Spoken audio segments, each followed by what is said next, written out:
All ideas contrary to Mao's thinking and the objects that represented them had to be destroyed. Not just Confucianism and Buddhism, but even more so foreign faiths like Christianity.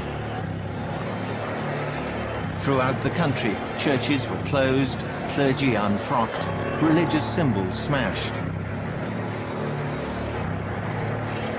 The statue of the Virgin Mary was replaced by a portrait of Mao. One form of worship gave way to another. It has to become a better world, and of course it didn't. It became a much worse world.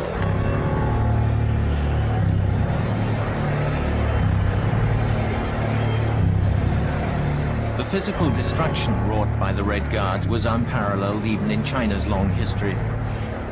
Monasteries all over the country, as far away as distant Tibet, were ransacked and razed to the ground.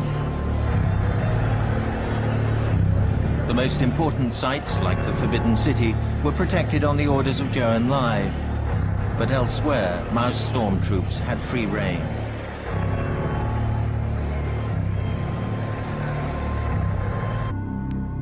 Zhou Enlai's implicit distinction between smashing bourgeois ideas and smashing bourgeois individuals was quickly forgotten.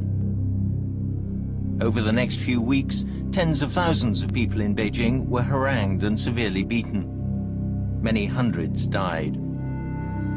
I can remember it as though it were yesterday watching a group of strongly built students, including some of my own classmates, boys who practiced martial arts, jump up onto the platform. 1928, until he dared to criticize the chairman's Great Leap Forward, was dragged out and publicly vilified.